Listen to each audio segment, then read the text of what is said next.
جیسے ہی ہم بڑی عید کی بات کرتے ہیں پہلی چیز جو مائنڈ میں ٹریگر کرتی ہے گوشت, دوسری بھی گوشت اور تیسری بھی گوشت.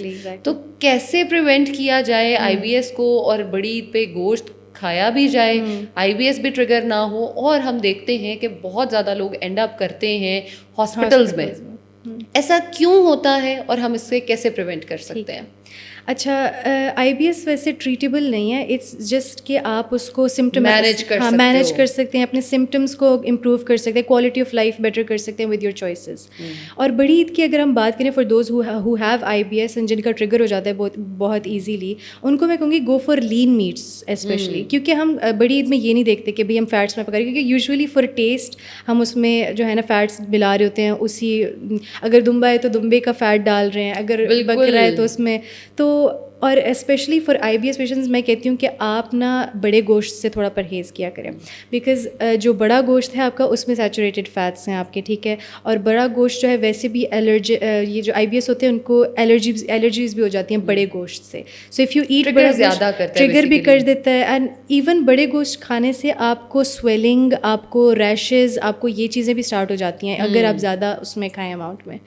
تو جیسے ہمارے بڑے بوڑھے اکثر کہا کرتے تھے ہمیں کسی نے منع کیا ہوا ہے, ہم نے بڑا گوشت نہیں کھانا. ایگزیکٹلی, تو ایسا ہی ہے بالکل. تو بڑے گوشت کو لے کر زیادہ احتیاط کریں, اس کو اتنا اس میں نہ کریں, کھائیں لمیٹڈ. اگر آپ نے لینا بھی ہے تو اپنا پام سائز لے لیں, ٹھیک ہے, تھوڑا کیلکولیٹڈ سا لے لیں اگر آپ کو زیادہ ہو رہا ہے کہ نہیں بڑی عید ہے, بڑی عید پہ تو ہمیں انجوائے کرنا ہی چاہیے.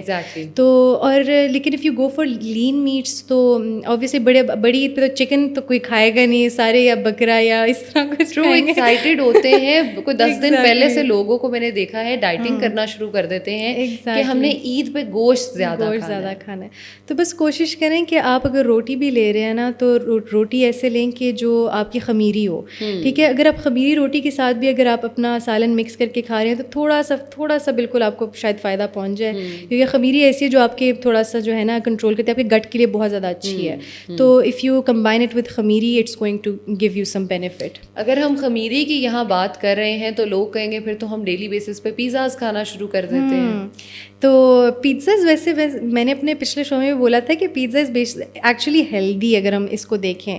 اگر آپ خمیری روٹی کو نا ہول ویٹ خمیری رکھیں بیس, اگر ہم پیزا کا چینج کر لیں. That is what I disagree with people کہ آپ جو ہے ہول ویٹ اگر ڈو بنا رہے ہو تو دین پیزا از ہیلدی. ادروائز کیونکہ لوگ یہ کہتے ہیں کہ سارے فوڈ گروپس تو موجود ہیں تو وہ ہیلدی کیسے نہیں ہے, بیس تو چینج کرنی پڑے گی. ایگزیکٹلی. آپ ریفائنڈ کاربس پہ اگر چل رہے ہو تو refined carbs are never healthy, اور وہ بہت جلدی ڈائجسٹ ہو جائیں گے اور آپ کی باڈی جو ہے وہ بالکل ایمپٹی ہو جائے گی. بالکل صحیح بات ہے, بہت صحیح بات کی آپ نے. اور دوسرا, اگر آپ ریفائنڈ کاربس زیادہ اماؤنٹ میں لیتے ہیں تو آپ کو کولیسٹرول کا ایشو بھی آنا شروع ہو جاتا ہے, کیونکہ they get stored in your body نا. اور ہول ویٹ کا یہ ہے کہ it has fibre in it.